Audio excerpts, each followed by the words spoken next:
à tout prix.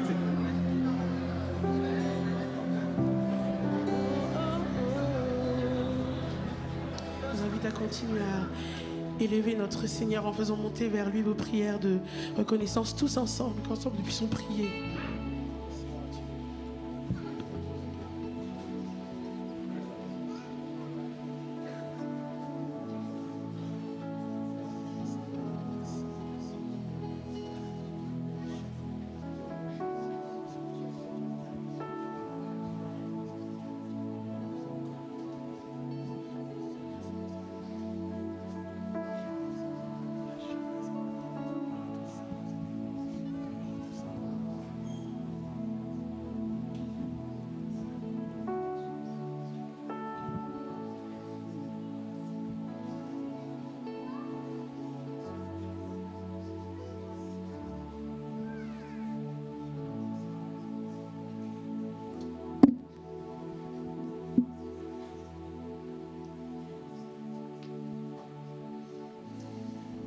Amen. Amen. On va laisser les enfants rejoindre leur classe, les 3-5 ans. Et on va continuer de louer le Seigneur, on va continuer d'adorer notre Seigneur. Je vais prier pour ces enfants qui vont eux aussi recevoir de la part du Seigneur à travers sa parole. Seigneur Jésus, merci pour ce Dieu merveilleux qui se révèle à chacun, chacune, à toute culture, tout âge. Et Seigneur, nous prions pour nos enfants. Nous te les remettons, Seigneur, afin que tu leur parles, comme tu nous parles, Seigneur. Seigneur, que les paroles que tu as prévues pour eux, Seigneur, les impactent tout autant que nous, Seigneur. Merci pour les moniteurs et monitrices. Merci pour ces moments qu'ils ont spécialement adaptés à leur âge. Et Seigneur, nous savons que tu veux leur parler. Que tu nous demandes de te laisser venir à toi les enfants que nous avons, Seigneur. Et c'est pour ça que nous les remettons ce matin, Seigneur, entre tes mains. Pour la gloire de ton nom. Amen. La parole et les promesses de Dieu sont bonnes. Il me faut les entendre. Tout à l'heure, on a pris un psaume qui se trouvait dans psaume 18, qui parlait de « Les voies de Dieu sont parfaites et la parole de Dieu est éprouvée par le feu ». Il y a un autre psaume juste avant, le psaume 12, qui dit « Les paroles du Seigneur, ce sont des paroles pures. C'est de l'argent affiné, 7 fois purifié par le feu dans un creuset. » La parole de Dieu est pure, elle est éprouvée, on l'a dit tout à l'heure. Elle est sûre, elle est sainte.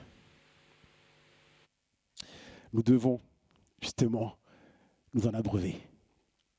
Et c'est au travers de la parole, de sa parole, que je peux entendre ses promesses, ses paroles verbales, ou du moins à travers la parole écrite, je peux entendre les paroles de Dieu. Dieu me parle à travers sa parole. Et c'est ce que Dieu veut pour chacun d'entre nous. Dieu veut nous parler par son esprit au travers de sa parole, elle-même inspirée par son esprit. C'est la volonté de notre Seigneur aussi.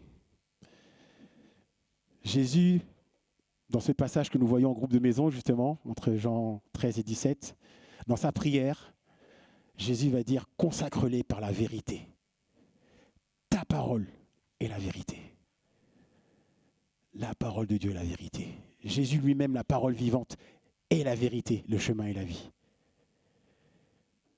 Consacre-les par la vérité, ta parole est la vérité. On va prendre un autre temps de louange, d'adoration. On va demander au Seigneur de venir encore habiter en nous par sa parole. Celle qu'on lit tous les jours, celle que ce matin nous prenons ensemble. Qu'elle vienne s'enraciner en nous. Que nous soyons consacrés par cette parole, qui est la vérité. Cette parole veut vivre en nous. Jésus veut vivre en nous. Dieu veut vivre en nous par son esprit. On va prendre ces chants qui vont nous placer devant le Seigneur, nous demander de nous sonder, de nous mettre proches de lui, afin que cette parole en nous puisse s'enraciner. Que ces promesses puissent devenir vraies pour nos vies. Amen. On va se lever pour ça. Nous aurons après un temps de prière encore.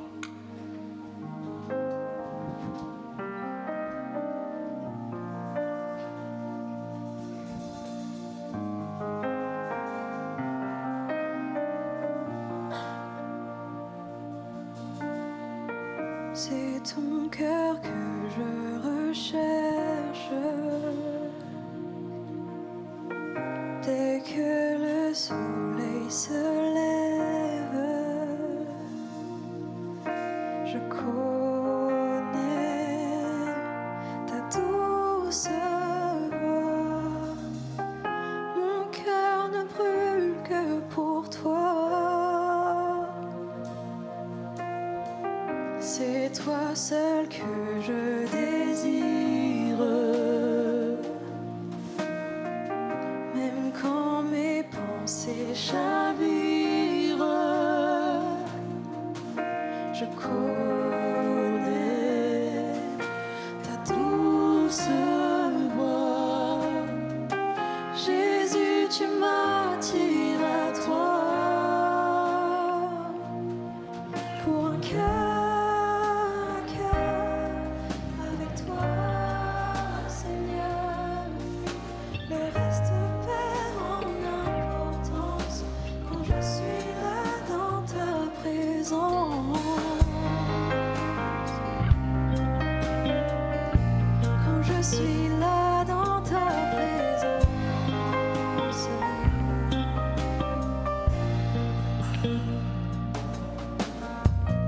Dans tes bras, je me repose. Tous mes fardeaux, je dépose. Tous mes fardeaux, je les dépose. Car je connais ta douce voix. Jésus, je ne veux que toi. Et ce cœur à cœur, Avec toi, Seigneur, le reste perd en importance quand je suis là dans ta présence, face en face, devant ta grâce. Le reste perd en importance quand je suis là dans ta présence. je suis là, je suis là dans ta présence.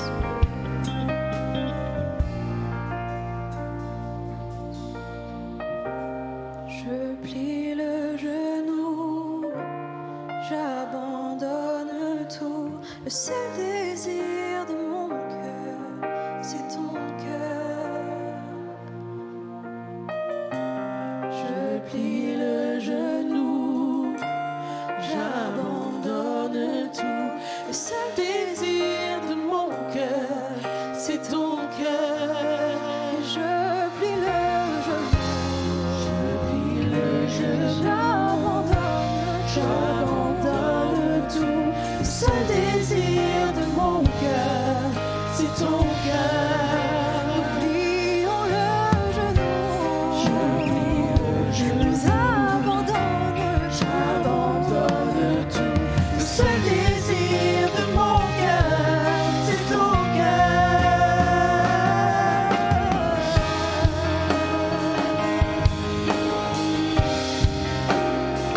Seigneur, c'est ton cœur. Je veux ton cœur. Pour un cœur à cœur avec toi, Seigneur, le reste perd en importance quand je suis là dans ta présence, face à face, devant ta grâce. Le reste perd en importance quand je suis là pour un cœur à cœur avec toi, Seigneur. Le reste perd en importance quand je suis là dans ta présence, face à face, devant ta grâce. Le reste perd en importance quand je suis là dans ta présence.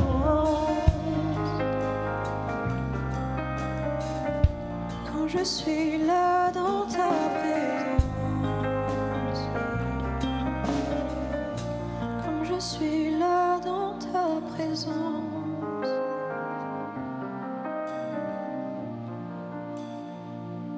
Dans le psaume, chapitre 8, versets 4 à 5, il est écrit « Quand je contemple le ciel que tes doigts ont façonné, les étoiles et la lune que tes mains ont disposées, je me dis qu'est-ce que l'homme pour que tu en prennes soin? Qu'est-ce que l'être humain pour qu'à lui tu t'intéresses ?»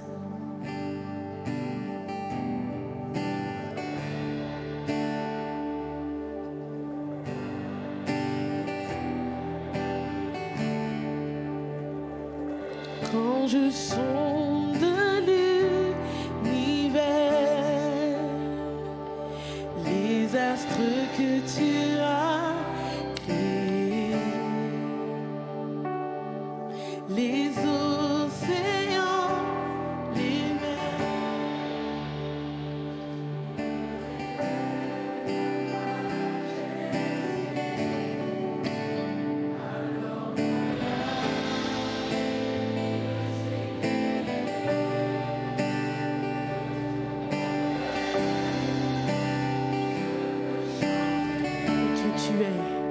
oh Dieu, tu es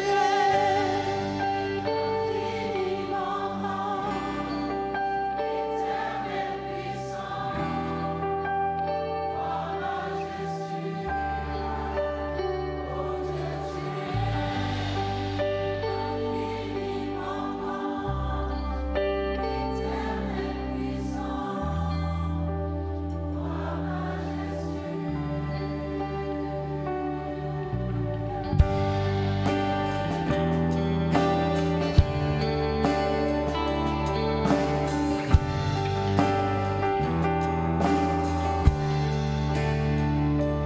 Quand je songe que tu m'as fait, que tu t'es révélé à moi, oui que pour moi tu as tout créé, tout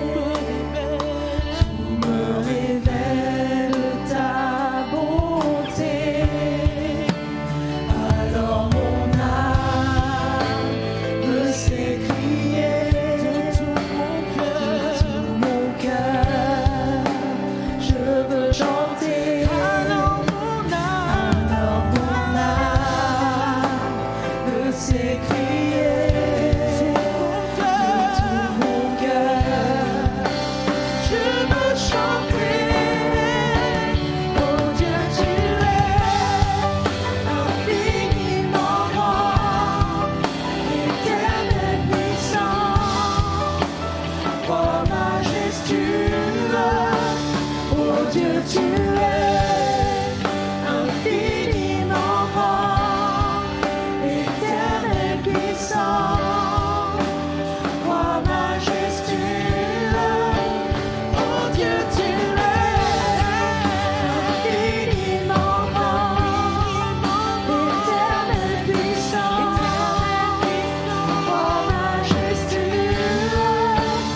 Je vous propose de prendre un temps de prière. On va prier tous les uns après les autres.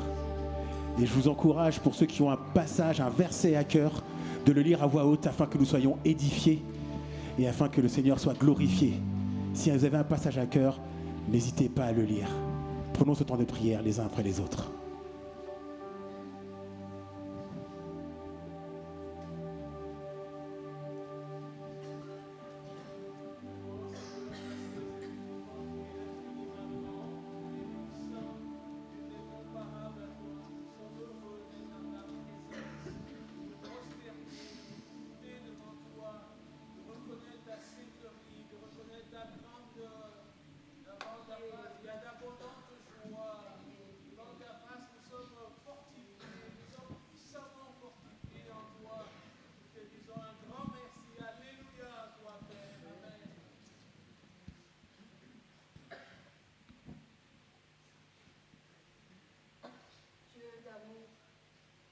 Dieu de miséricorde, Dieu infiniment grand, ce matin, Père, Seigneur, à toi la louange, à toi l'honneur et à toi la puissance.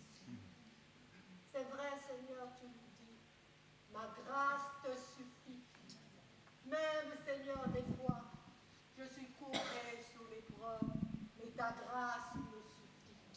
Et c'est toi, Seigneur, mon Dieu, tu sondes les cœurs et les reins. Et c'est vrai, Seigneur, mon Dieu, ta parole, Seigneur, fait du bien. Merci pour cette parole, Seigneur, que tu laisses à chacun de nous ce matin. Tu bénis ton peuple. Seigneur, tant de fois, j'étais courbée, mais tu viens, tu me relèves et tu me dis, ta grâce me suffit à travers toute situation, à travers l'épreuve, la maladie, les affamés, les attaqués. Ta grâce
Ta parole est la vérité. Elle est lumière sur mon sentier. Je peux avancer en sécurité sur les voies que tu as tracées. Amen, Amen. Ce que ta bouche a dit, ta main l'accomplit. Amen, Amen. Loué soit l'Éternel.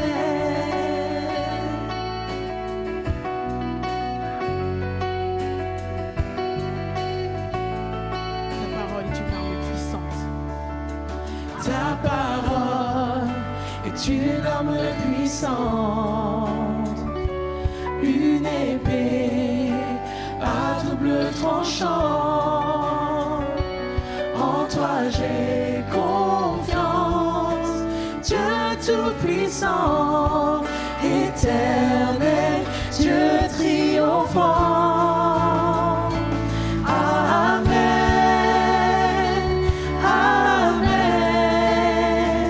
Ce que ta bouche a dit, ta main l'accomplit. Amen, Amen. Loué soit l'Éternel. Amen, Amen, Amen. Ce que ta bouche a dit, ta main l'accomplit. Amen, Amen. Loué soit l'Éternel. Oui, dès qu'il a parlé, tout a existé. Il a commandé, tout a été fait. Par l'Éternel, parle encore aujourd'hui. Ta parole nous donne la vie. Dès qu'il a parlé, tout a existé.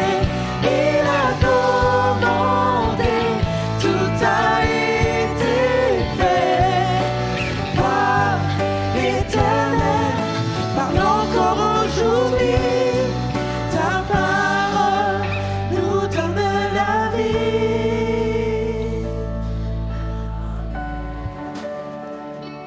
Amen. Ce que ta bouche a dit, ta main l'accomplit.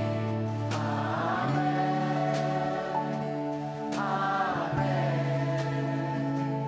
Qu'il en soit fait ainsi, qu'il en soit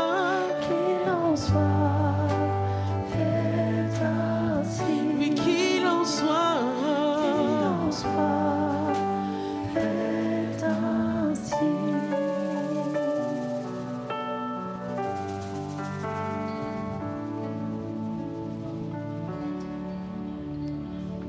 Amen. Amen. Bonjour à tous. Je vous propose de prendre une minute chacun et avec votre voisin, votre voisine, de partager une chose dans la prière qui vous a encouragé depuis le mois de janvier. Ok ?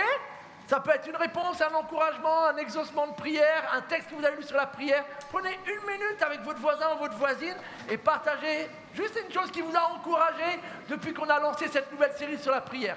Je vous laisse une minute.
Amen.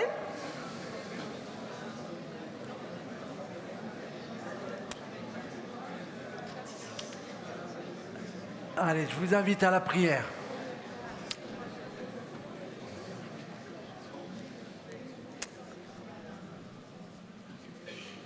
Quelle joie, Seigneur, pour toi et pour nous de pouvoir voir que tu nous permets en effet, en ce début d'année, d'être renouvelés et d'apprendre à nous tourner vers toi.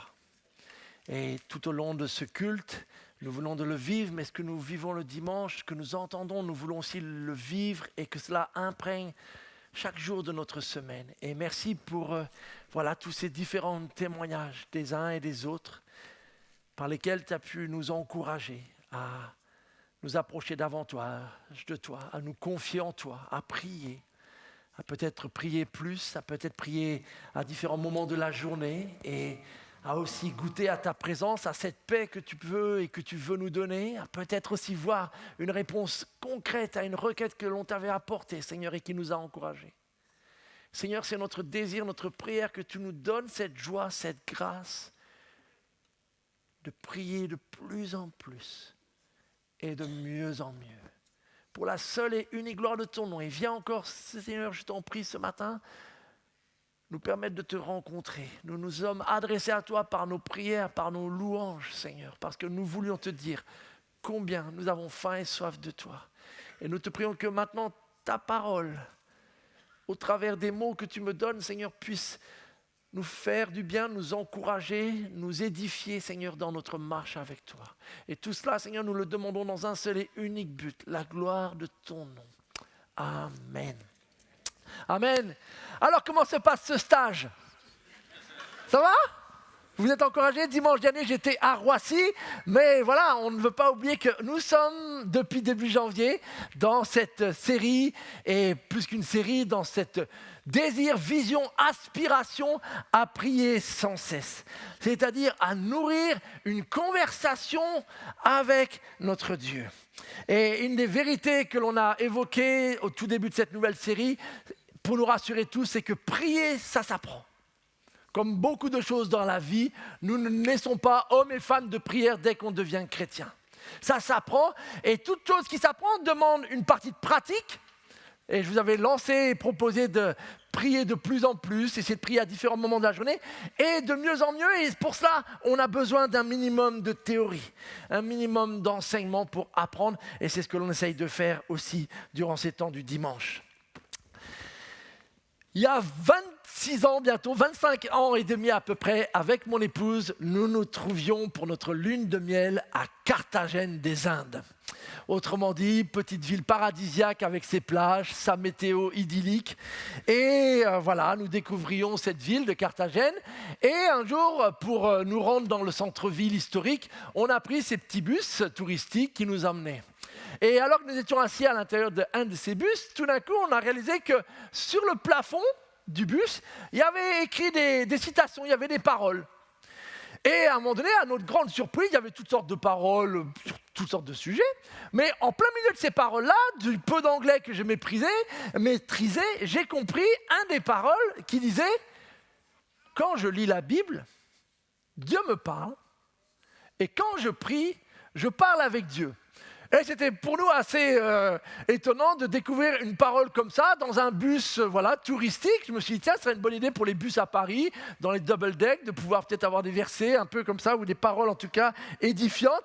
Mais ce petit verset, alors qui n'est pas un verset de la Bible, cette citation plutôt, est un rappel de cette vérité que nous essayons vraiment de redécouvrir, c'est que nous sommes appelés à vivre une conversation, à développer un dialogue avec notre Dieu. Et dans tout dialogue, ça suppose 2 personnes au minimum, et avec une alternance de moments où nous parlons et les moments où nous écoutons et l'autre parle.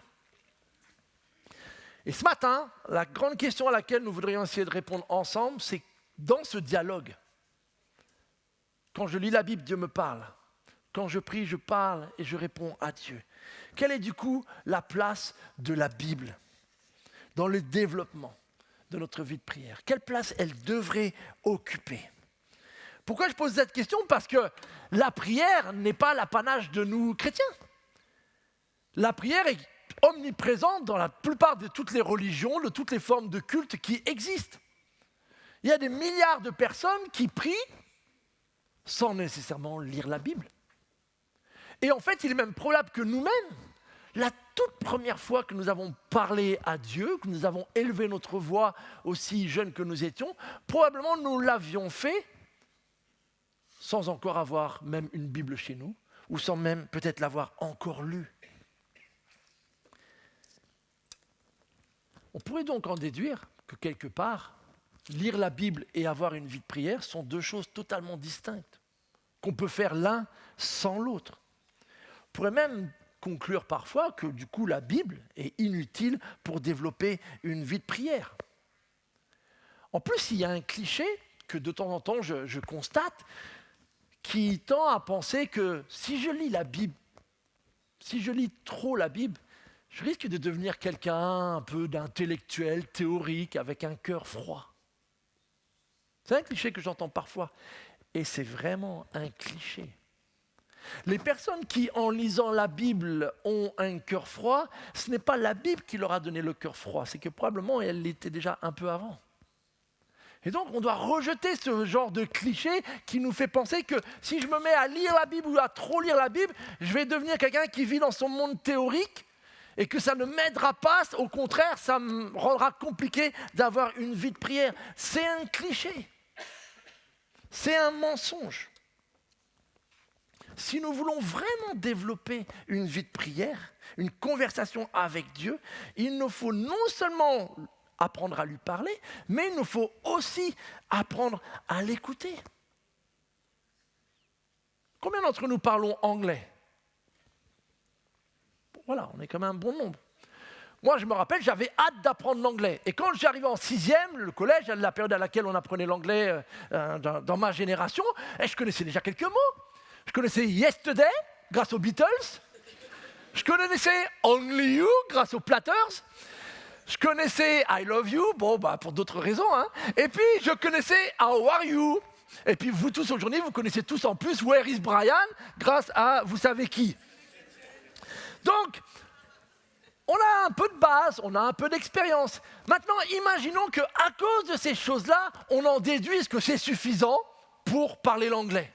Qu'avec un peu de tchatch, un bon accent, ça va suffire pour avoir une conversation en anglais. On se rend vite compte que ça serait idiot de penser ça. Pour vraiment avoir une conversation en anglais, il me faut plus que simplement 3, 4, 5 mots de vocabulaire ou quelques expressions. Et en même temps, je me rappelle lors de mon tout premier voyage scolaire en classe de 4e en Angleterre, d'avoir constaté que les meilleurs de la classe, lors des examens d'anglais, n'arrivaient pas forcément à parler une fois dans une famille anglaise.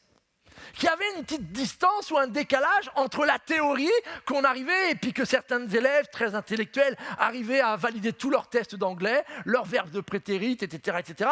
Mais une fois dans la famille, parler et entendre et comprendre une véritable famille anglaise, c'était autre chose. Mémoriser des règles de grammaire et du vocabulaire va être utile. Mais penser que cela suffit, ça serait aussi se mentir. Donc je veux vraiment, je veux vraiment insister, parce que c'est tellement important, sur le fait que nous ne voulons pas opposer théorie et pratique dans la prière. Développer une vie de prière n'est pas réservé aux gens bavards comme moi.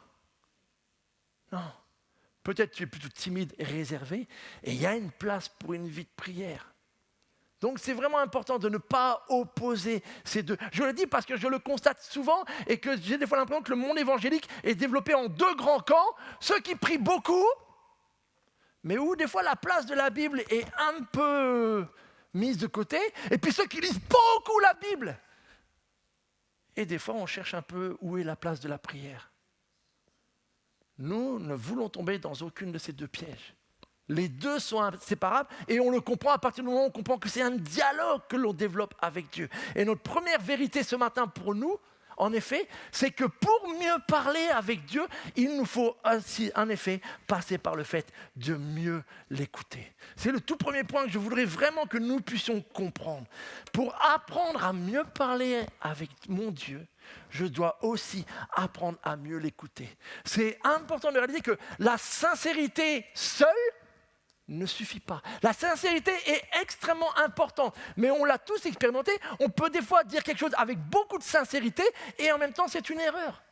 Et en même temps c'est faux. On a mal compris certaines choses. Donc la sincérité ne fait pas tout. Elle a sa place. Mais la vérité est importante. Elle est cruciale dans notre manière de nous approcher. Et dans la parole de Dieu, il y a un verbe qui sert à exprimer cela. C'est ce verbe méditer. Méditer. On l'utilise parfois dans d'autres messages, je l'ai illustré avec le mot ruminer. C'est cette idée-là, méditer. Attention, parce que comme c'est un mot qui est utilisé quand on parle de méditation, bien souvent nous pensons méditation orientale. La méditation dont je vous parle et la méditation chrétienne n'a rien à voir avec cette méditation-là orientale. La méditation orientale consiste à faire le vide, à ne plus penser à rien et à entrer dans une espèce d'évasion dans le cosmos. C'est tout sauf ça dont nous parlons quand nous parlons de méditer en tant que chrétiens. En fait, si je devais vous donner une petite définition, méditer pour nous chrétiens, la méditation biblique chrétienne, c'est le fait de lire la Bible, mais pas juste pour cocher le fait que ce matin, je devais lire Genèse de 1 à 4. Et rendez-vous demain matin. Non, le but de méditer en chrétien, c'est que je lis la Bible de telle sorte que lorsque je lis, je puisse écouter Dieu et obéir à sa parole. Donc c'est quelque chose qui demande en effet de ralentir, c'est quelque chose qui demande de la concentration, c'est quelque chose qui demande de l'attention en fait. Je suis réellement là, je lis ce texte ce matin ou aujourd'hui et je veux vraiment, Seigneur, écouter ce que toi, le Dieu qui a inspiré par ton esprit cette parole, veut me dire à moi aujourd'hui, dimanche 26 janvier. Et que je puisse écouter d'une telle manière que, sachant que c'est toi qui me parles, obéir, mettre en pratique sera une évidence à mes yeux. Nous devons apprendre à mieux écouter. Et mieux écouter commence par le fait d'apprendre à méditer sa parole. C'est la clé d'entrée de toute la vie spirituelle que l'on trouve dans le psaume 1. Dès le premier psaume, qui est un peu atypique, qui est plutôt une porte d'entrée de tout le reste des psaumes, dès le départ, le psalmiste pose le décor en disant « Heureux, l'homme qui ne marche pas selon les conseils des méchants. » Mais toute sa joie, il la met dans la loi de l'Éternel. La loi de l'Éternel, c'est la parole de l'Éternel. Et pourquoi il a mis sa joie ? Parce qu'il la médite jour et nuit. On pourrait peut-être dire sans cesse en fait. Prier sans cesse, méditer sans cesse. Pourquoi ? Parce qu'en fait, prier et méditer, ce sont les deux facettes de la conversation. Je médite la parole jour et nuit, elle est là. J'écoute ce que Dieu m'a dit. Et c'était tellement touchant ce matin dans beaucoup de nos prières d'entendre des versets qui viennent de la parole de Dieu et que certains ont repris et que vous vous êtes appropriés. Et ces paroles, vous les avez d'abord entendues et vous en avez fait un dialogue avec Dieu. Et cette méditation, elle produit un fruit, il prospère comme un arbre planté près d'un cours d'eau. Il donne toujours son fruit lorsqu'on revient la saison. C'est tout simplement une image qui sert à montrer qu'il y a un fruit. Tiens, ça ne rappelle pas Jean 15 ? Est-ce qu'on a vu ? Demeurez en moi, et moi je demeurerai en vous, et vous produirez du fruit en abondance. Notre Seigneur Jésus faisait écho à ce texte. Je médite, je prends le temps de mieux écouter ce que dit mon Dieu, je lui réponds, et cela produira tôt ou tard le fruit qu'il attend, mes amis. Le fruit de cette lecture, c'est de pouvoir mieux répondre à Dieu, justement. C'est-à-dire que lorsque je lis, en fait, et que j'entends, et que je découvre, je peux reprendre ce qu'il a dit.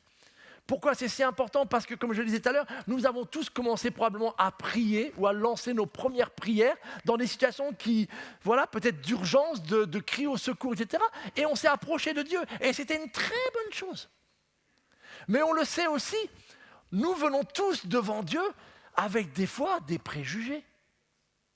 avec des idées qu'on a reçues et qui sont peut-être erronées et qui colorent ou influencent le regard que nous portons sur Dieu. Avec des pensées peut-être fausses, déformées. Et donc, c'est pas grave, on arrive comme ça. Mais c'est en écoutant et en découvrant que peut-être Dieu n'est pas celui que je pensais, qu'il n'est peut-être pas comme je pensais, que je vais peu à peu, en l'écoutant, pouvoir me mettre à mon tour à lui répondre par ma prière d'une manière qui est juste, d'une manière qui est adaptée.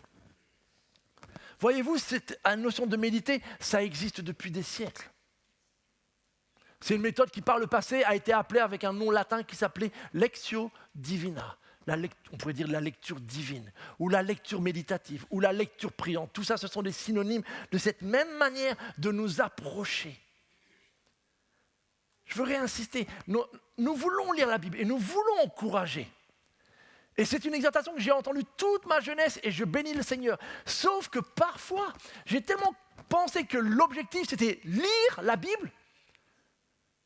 Et si on est un peu discipliné, j'arrivais à faire ça. Et donc, je checkais tous les matins les chapitres que je devais lire. Mais il m'a fallu un certain temps pour comprendre que le but, ce n'était pas de lire. Le but, c'était d'écouter Dieu. De réaliser que dans ces textes qui peuvent paraître très éloignés de nous, géographiquement ou culturellement, si je suis un minimum attentif, Dieu est en train de me parler. À moi, personnellement, dans mon contexte à moi, à l'âge que j'ai, dans mes circonstances à moi et dans ma langue maternelle. C'est ça le miracle extraordinaire et pourquoi nous voulons vous encourager tous à lire la parole afin de l'écouter. Je vous encourage vraiment à faire cet exercice et j'ai prévu les petites feuilles pour ceux que ça intéresse, qui découvrent là. Je résume ici dans une petite feuille, ça sera votre exercice numéro 1 pour ceux qui ont envie de développer cette lecture. Pourquoi ? Parce qu'en fait, vous pouvez la mettre en pratique dans toutes les Écritures. Et en fait, peu à peu, en lisant votre Bible, vous allez apprendre à prier la Bible. Vous ne pourrez pas développer une conversation qui soit plus véridique, plus biblique, si en fait, ce que vous écoutez, ce que vous découvrez dans le passage que vous lisez, tout d'un coup, vous reprenez ces mots-là pour vous adresser à votre Dieu. Et on peut faire ça avec quasiment tous les textes des Écritures. Les généalogies, c'est un peu plus difficile, je reconnais. Mais je veux vraiment vous y encourager. Et en tout cas, voilà un petit exercice concret qui, pour beaucoup, pourrait vous dire, nous a fait beaucoup de bien. Deuxième chose qui va pouvoir nous aider, c'est que vous vous rappelez, nous avons commencé cette série en rappelant dans notre semaine de jeûne et prière un verset comme ça. Jean 15, 7. Mais si vous demeurez en moi, donc relation avec le Seigneur, et que mes paroles demeurent en vous, donc j'écoute le Seigneur. Mets dans tes pensées le plus possible de paroles de Jésus. Mémorise-les, grave-les, imprègne-toi. Pourquoi ? Parce que plus en fait tu vas être imprégné des propres paroles du Seigneur Jésus, plus tes prières vont être façonnées par ce qu'il a dit. Un certain nombre de prières seront reformulées, certaines peut-être disparaîtront parce que tu te rendras compte que peut-être c'est un peu en décalage avec les paroles même de ton Seigneur.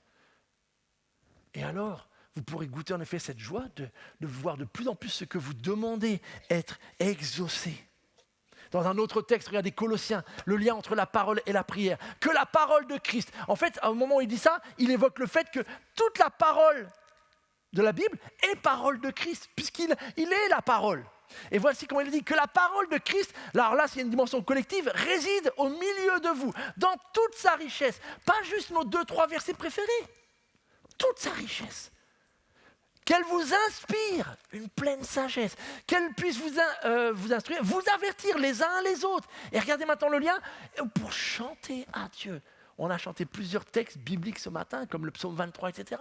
Pour chanter à Dieu de tout votre cœur. Justement, des psaumes, des hymnes et des cantiques inspirés par l'Esprit et exprimer votre reconnaissance à Dieu. Donc plus la parole de Dieu réside en nous, d'une manière vivante, pas théorique, pas intellectuelle uniquement, mais vivante, plus elle va produire reconnaissance, prière, chant, psaume, etc., etc.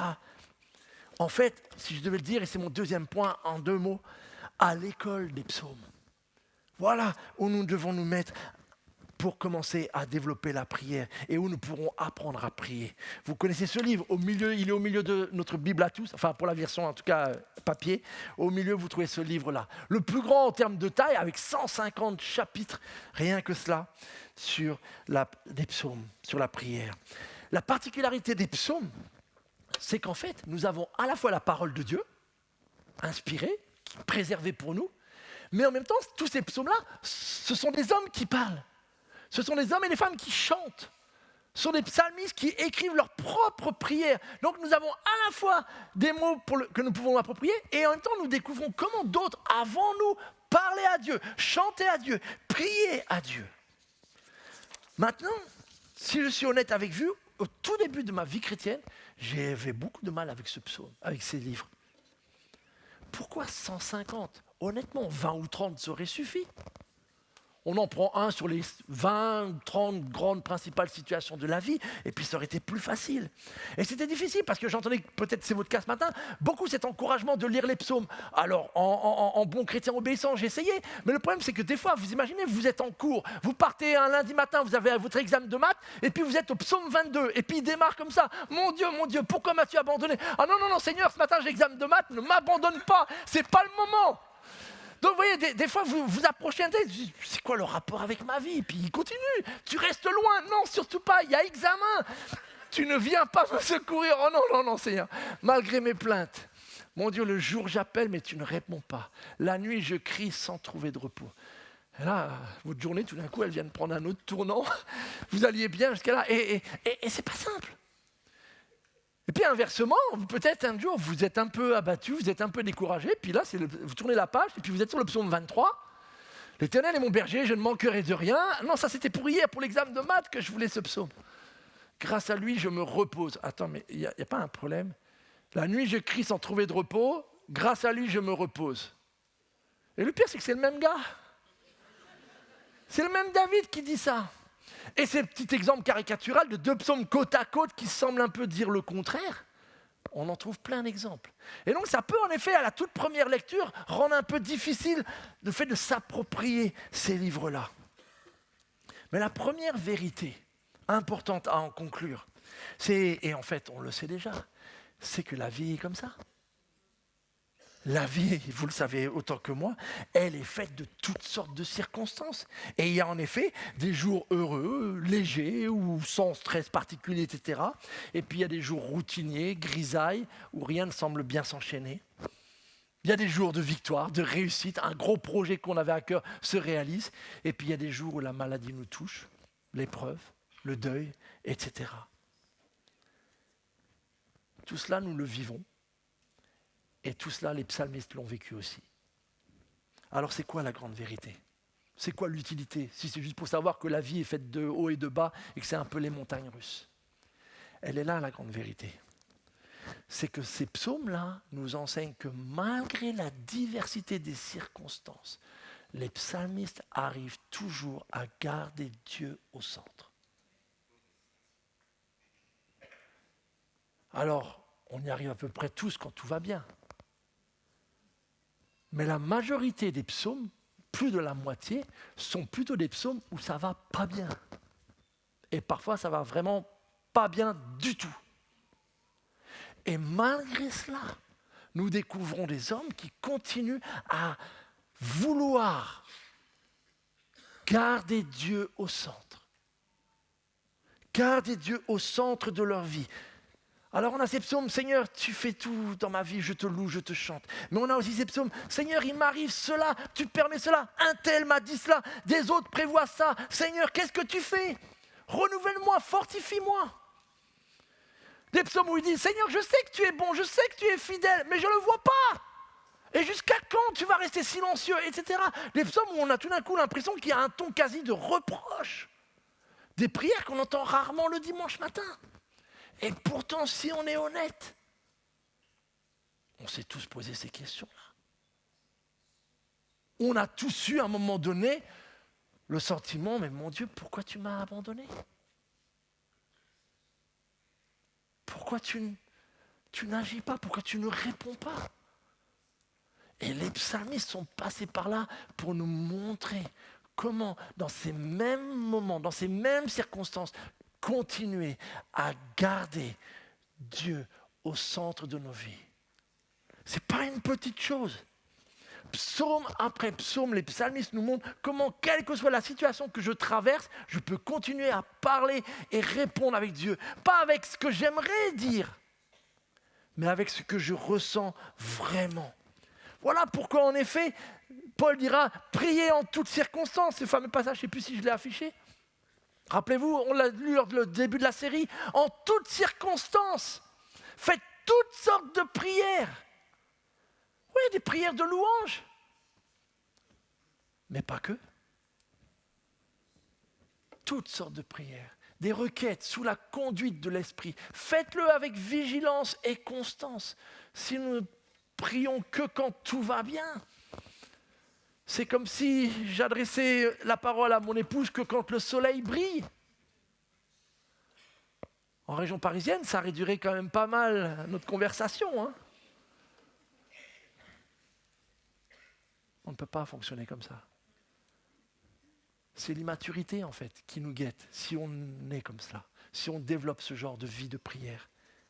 Regardez, les psalmistes nous aident en nous donnant carrément des fois un petit détail sur dans quelles conditions le psalmiste est. Psaume 3, psaume de David, quand il fuyait devant son fils Absalom. Et si vous lisez le passage équivalent dans 2 Samuel, vous allez voir que ce n'était vraiment pas une période agréable de la vie de David. Fuir devant son propre fils, parce que celui-ci menace sa vie. Quel genre de prière on fait quand il nous arrive un tel truc? Quand dans la famille, celui qui était normalement de notre sang est en train de se dresser contre nous. On prie comment dans ces moments-là? Parce que l'Éternel est mon berger, ce n'est pas ma prière. Eh bien, David nous dit comment. Ou quand quelqu'un nous dit du mal, complainte de David qu'il chanta au Seigneur au sujet de ce que Couche, le Benjaminite, venait de lui dire. L'Éternel t'a abandonné, David. Il n'est plus avec toi. T'es cuit comme gars. Voilà le genre de parole que David venait de dire. Ça, c'est quand votre patron vous dit « mais t'es vraiment nul, on ne va pas te garder ». Ou quand quelqu'un d'autre vous dit des paroles qui vous touchent au plus profond de votre âme. Comment on prie dans ces moments-là? David nous le dit. Un dernier. Psaume que David composa lorsque le prophète Nathan vint chez lui après qu'il eut péché avec Bathsheba. Comment est-ce qu'on prie lorsqu'on touche le fond? Comment est-ce qu'on prie quand on sait que pourtant le Dieu qu'on a chanté, qu'on a prié, qu'on aime, on vient de lui désobéir de la manière la plus horrible qui soit, en allant jusqu'à l'adultère et jusqu'au meurtre? Est-ce qu'on peut même encore prier? La réponse est oui. Même dans ces circonstances, Dieu va utiliser Nathan, le prophète, et David nous livre sans doute le plus beau psaume. Alors là, vous touchez au réalisme. Là, on n'est plus dans un truc idyllique, etc., où tout est rose. C'est plus le monde des bisounours, le psaume 51. Mais vous avez une prière vraie. Et sans arriver à ce type de péché, combien de fois elle nous a aidés nous-mêmes à trouver les mots pour dire « Seigneur, crée en moi un cœur pur ». Qui n'a pas prié ça? C'est grâce à David. Seigneur, purifie-moi. Si toi tu le fais, alors je serai vraiment pur. C'est David, encore une fois, mes amis. Voyez-vous, prier d'une manière qui plaît à Dieu, ce n'est pas être dans un certain état d'esprit. Ce n'est pas lorsque tous les éléments sont réunis, je me sens bien, ça va bien, il fait beau, tout le monde est gentil en ce moment avec moi, donc c'est bon, je me sens à l'aise pour prier. Non, c'est tout sauf ça en fait. Prier, c'est répondre à Dieu avec ce qui se passe en ce moment même dans ma vie et quelle que soit cette circonstance. C'est être réel. Et on l'a dit plusieurs fois, on veut marier vérité et réalité. Et les psalmistes nous montrent l'exemple. Ils nous montrent le chemin, mes amis. Et donc, si l'on commence à comprendre ça, on va pouvoir peu à peu, je dirais, apprendre à prier nos propres psaumes. L'homme qui m'a aidé à comprendre ça, c'est Jonas. Vous connaissez tous Jonas? Jonas, c'est ce prophète qui désobéit à Dieu. Dieu lui dit, va ici, et il va là-bas. Il désobéit à Dieu, et à travers de certaines circonstances, Dieu le rappelle à lui. Et en fait, Jonas se fait avaler après un naufrage par un immense poisson. Et Jonas est dans le ventre du poisson, et il adressa cette prière à l'Éternel son Dieu. Donc imaginez-vous, vous venez de désobéir à Dieu. Vous vous retrouvez dans un lieu où, voilà, aucun d'entre nous n'a eu l'occasion d'être, je pense, mais en tout cas, vous êtes, on peut dire, au fond du trou. Quel genre de prière on fait dans ces circonstances-là? Quand on craint que ça soit en fait la fin, la mort. quel genre de prière? On s'imagine des hauts secours, on s'imagine tout cela. On s'imagine une prière là qui vient des tripes, spontanée. Voici comment Jonas va prier. Dans ma détresse, moi j'ai crié à l'Éternel. On comprend. Il m'a répondu. Oui, du cœur du séjour des morts, ok, peut-être une image pour le ventre du poisson. J'ai crié au secours et tu m'as entendu. Tu m'avais jeté dans l'abîme au fond des mers. Ah, je me disais, je suis chassé de devant toi. Les eaux m'environnaient et menaçaient ma vie. Ça, c'est très concret. Mais du fond de la fosse, tu m'as fait remonter vivant, ô Éternel, mon Dieu. Vous savez quoi? Toute cette prière de Jonas au chapitre 2, il n'y a pas un mot qui est de Jonas. Il n'y a rien qui est de lui.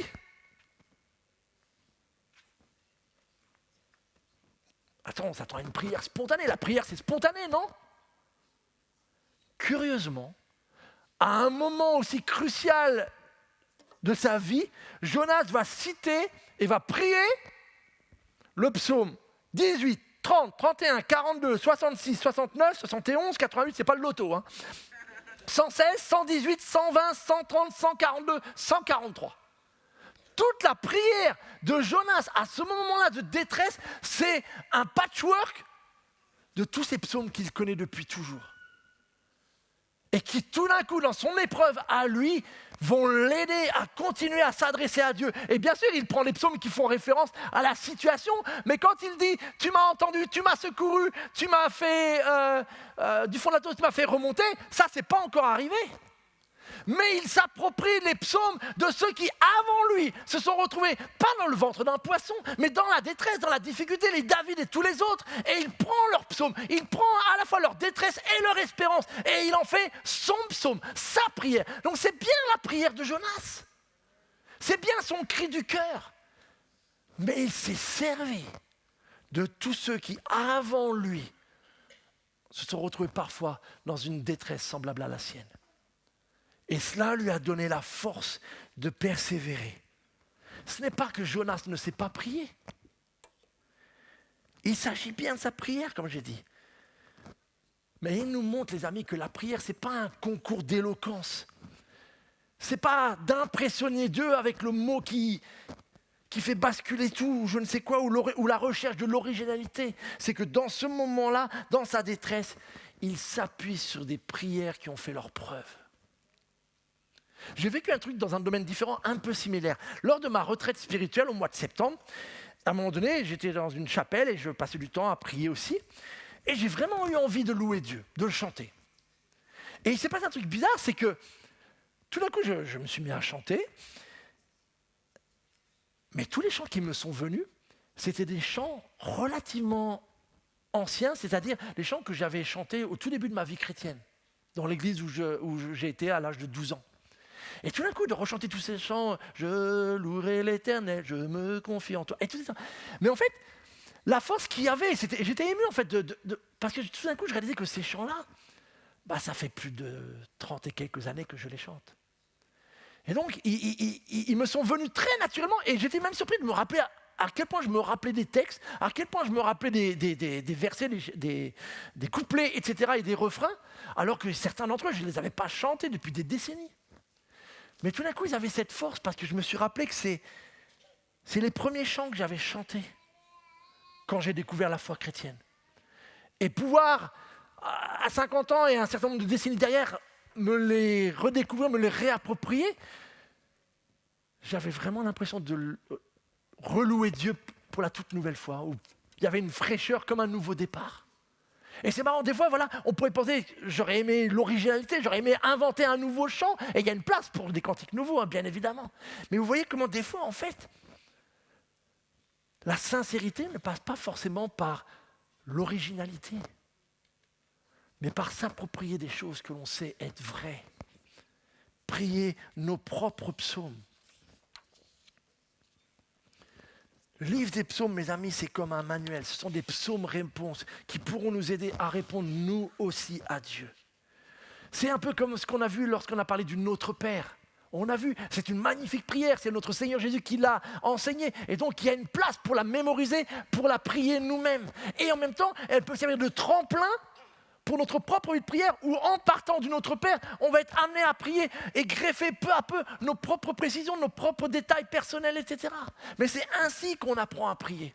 Je ne me rappellerai jamais un des conseils de mon prof de guitare. Quand j'étais tout jeune guitare, mon rêve c'était de jouer comme Hendrix, Clapton, de faire ces solos qu'il savait faire. Donc du coup, quand je jouais la guitare, je voulais toujours faire des solos.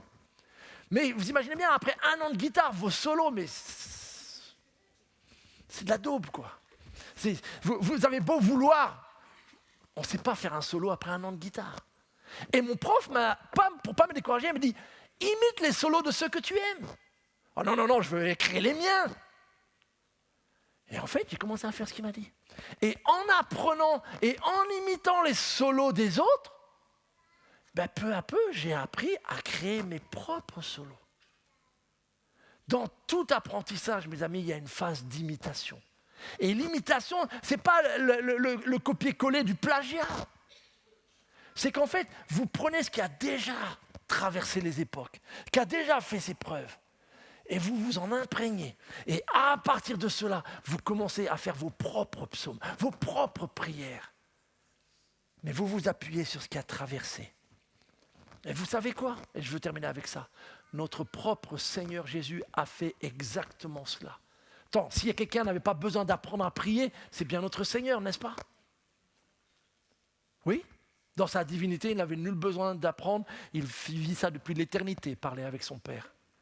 Et pourtant, dans son humanité, il est passé lui aussi par un apprentissage. Regardez, juste avant que le Seigneur vive les temps de la Pâque, après avoir chanté les psaumes, ils partirent pour le mont des Oliviers. Et les psaumes de la Pâque, c'était très précis. C'est les psaumes 113 à 118.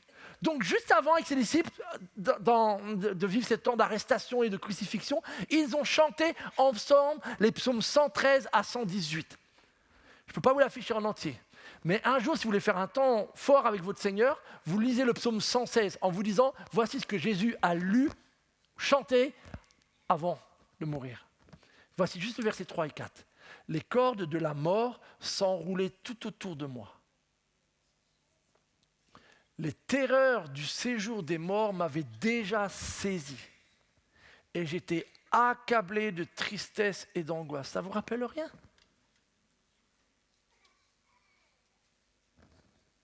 Alors j'ai prié l'Éternel. De grâce, ô Éternel, viens me sauver la vie. Pouvez-vous imaginer une seule seconde notre Seigneur Jésus chanter ces psaumes-là et quelques instants après être dans le jardin de Gethsémani et se dire « Seigneur, maintenant c'est pour de vrai. Tout ce que j'ai chanté tout à l'heure avec les disciples qui n'ont probablement pas compris, je suis en train de le vivre, Seigneur. »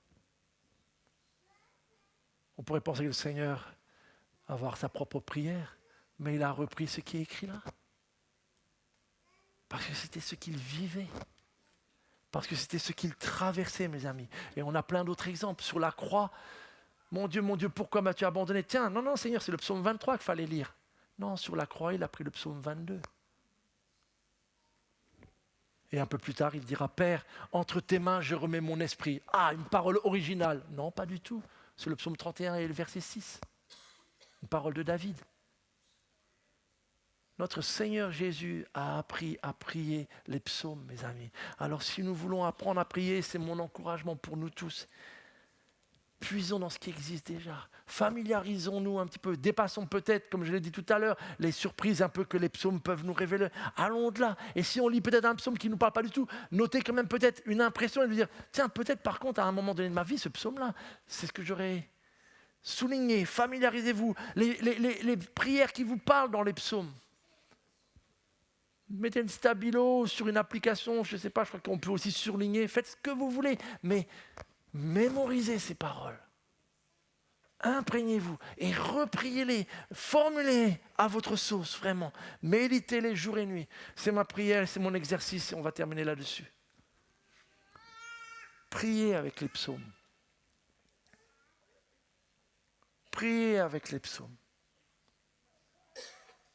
Avant de passer le bac, il faut passer par l'école primaire. On ne devient pas un homme ou une femme de prière sans être familiarisé avec les prières de la Bible.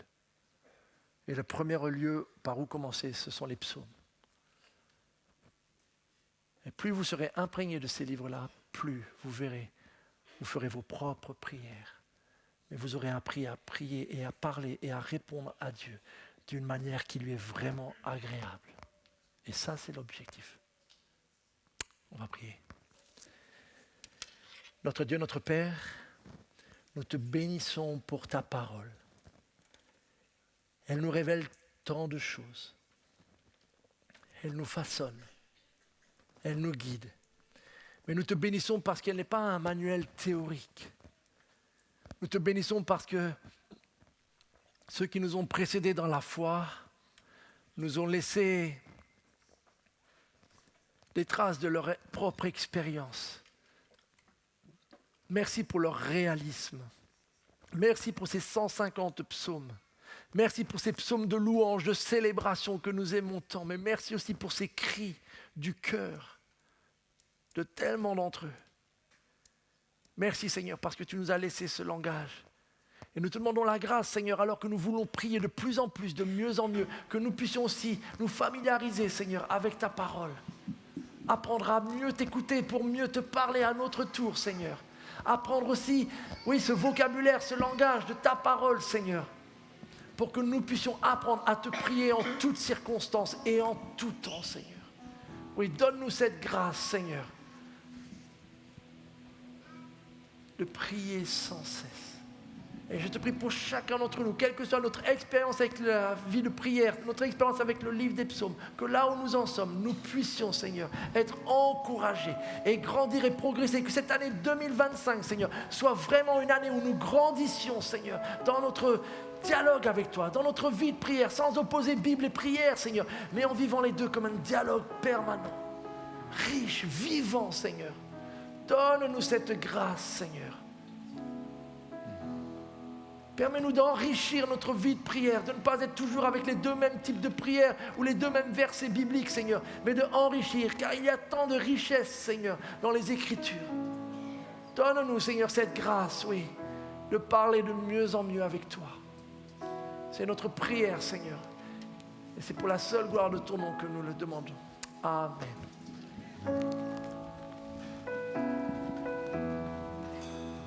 Je vous invite à vous lever pour puis chanter ensemble ce dernier chant.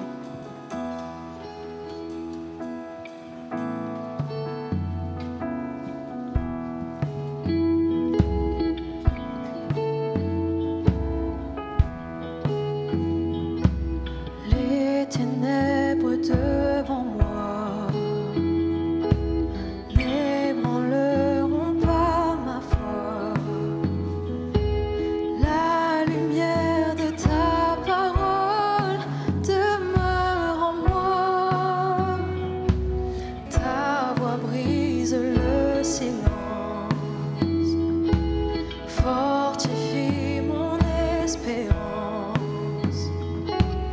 La beauté de ta parole et ma puissance. Non, rien ne pourra m'arrêter. Oh Dieu, je crois en toi. Je me confie en toi.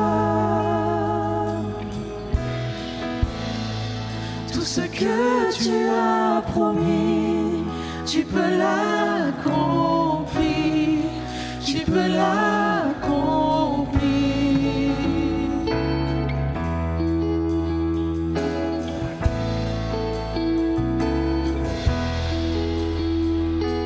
J'entrerai dans tes promesses, affrontant mes forteresses. Chaque pierre tombera au son de ta voix. Non, rien ne pourra m'arrêter. Oh Dieu, je crois en toi. Je me confie en toi. Tout ce que tu as promis, tu peux l'accomplir, tu peux l'accomplir.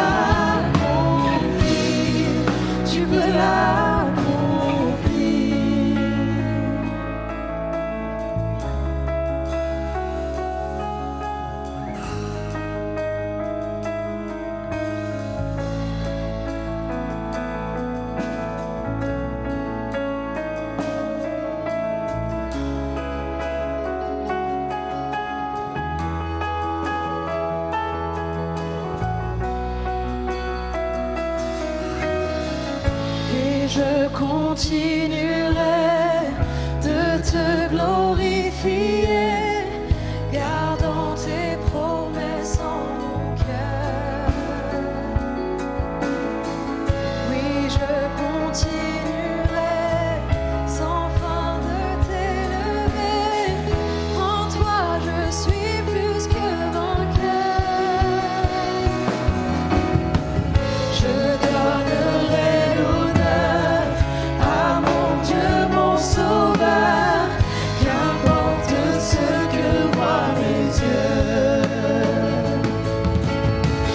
Je sais qu'il est vivant, il est le Tout-Puissant, celui qui siège dans les cieux. Oh Dieu, je crois en toi. Je me confie en toi. Tout ce que tu as promis, tu peux l'accomplir. Tu peux l'accomplir. Dieu, je crois en toi. Dieu, je crois en toi. Je me confie en toi. Je me confie en toi. Tout ce que tu as promis, tout ce que tu as promis, tu peux l'accomplir. Tu peux l'accomplir.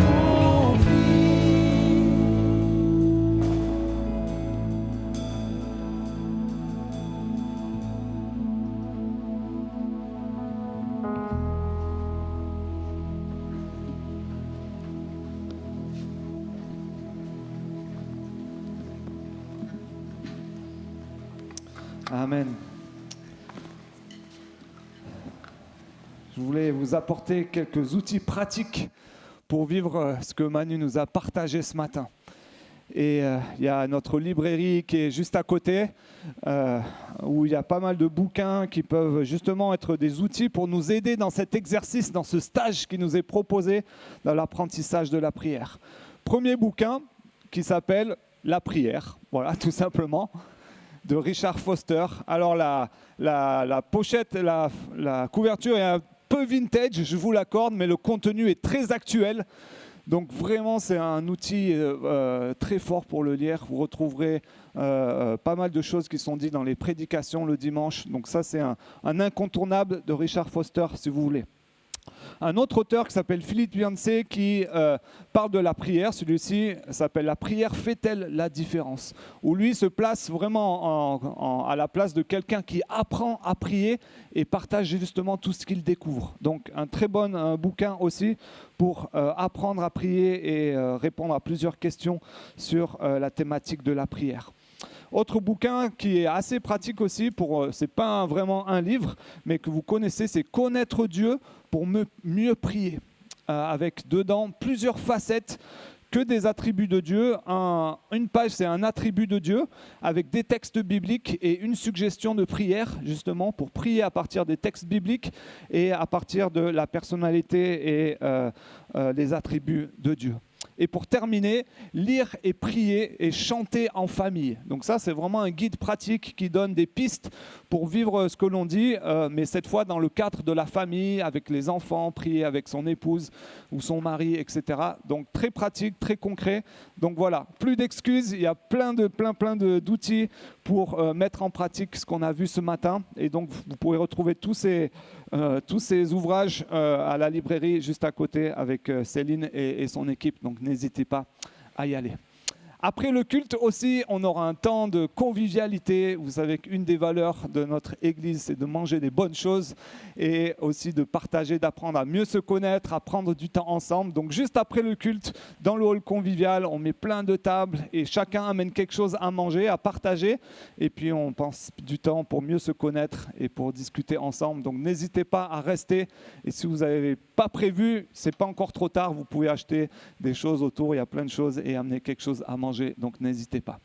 Autre information, c'est que en mois de février, donc dans 2 semaines, pas samedi prochain, mais samedi d'après, on aura une nouvelle session du module membre. Alors le module membre, c'est quoi ?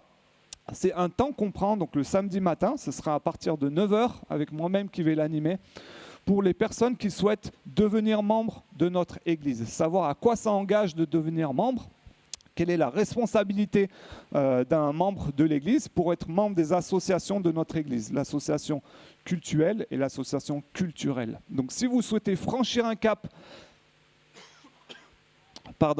cette année et devenir membre à l'Assemblée générale qui aura lieu au mois de mai, il faut participer à ce module membre, donc vous pouvez vous inscrire directement à l'espace Bienvenue pour participer, donc samedi 8 février de 9 h à midi. Autre information, on communique chaque année une rencontre qui est pour vous, mesdames, faite par le CCF. C'est une rencontre qui a lieu en Bourgogne et en Sologne. Il y a 2 dates avec la thématique cette année, prendre plaisir à rencontrer Dieu. Donc je sais que ce n'est pas organisé par notre Église, mais il y a pas mal de femmes de notre Église qui vont à cette conférence pour participer, et certains sont même dans l'organisation pour participer au Contact chrétien féminin, CCF.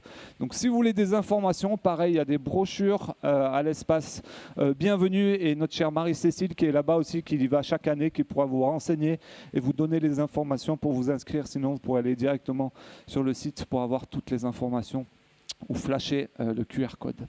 Et puis, dernière annonce, vous savez que dans notre Église, 1 à 2 fois par an, on fait des sessions de présentation d'enfants. Vous savez que nous ne baptisons pas les enfants, nous faisons des baptêmes à l'âge de raison, à l'âge où chacun peut prendre sa décision, mais on croit qu'il est important aussi de présenter nos enfants à Dieu. Et chaque année, on le fait 2 fois, je crois. Et il y a une prochaine session qui va se faire au printemps de cette année. Donc si vous avez eu un nouveau-né, si vous avez le souhait de présenter votre enfant au Seigneur et suivre le parcours, il faut vous inscrire aussi auprès de notre chère Evis et Mireille. Et vous allez pareil à l'espace Bienvenue. Ils vont vous donner toutes les informations, les critères qu'il faut et les dates aussi, et savoir comment tout se passe. Voilà. Ça, c'était pour la présentation d'enfants. Et dernière petite annonce, vous savez que dans notre Église, on a une petite équipe maintenance qui fait tous les travaux, toutes les petites choses qu'il y a à faire dans notre Église, parce que vous savez, on a un grand bâtiment et c'est une grâce d'avoir des locaux comme ça, mais il faut en prendre soin. Et on aimerait étoffer notre équipe de maintenance. Donc si vous avez un peu de temps à consacrer, si vous avez un peu de force, un certain talent pour le bricolage, même faire des petites choses, pas besoin d'être un expert, mais vous voulez participer. On a 4 rencontres par an où on bloque des samedis et on fait des travaux. Donc venez vous inscrire à l'espace Bienvenue auprès de notre cher Rémi, qui est notre responsable, et dire voilà, j'ai un peu de temps, j'aimerais participer, connaître les dates et peut-être aider à entretenir le bâtiment. Voilà. Donc c'était tout pour moi, pour les annonces. N'oubliez pas de déposer vos offrandes dans les urnes à la sortie. Vous pouvez le faire aussi en ligne, toujours par virement ou par carte bancaire. On serait super content de passer un peu de temps avec vous au repas entre amis. Donc, vous donne rendez-vous tout de suite pour manger des bonnes choses ensemble. Bon dimanche à chacun.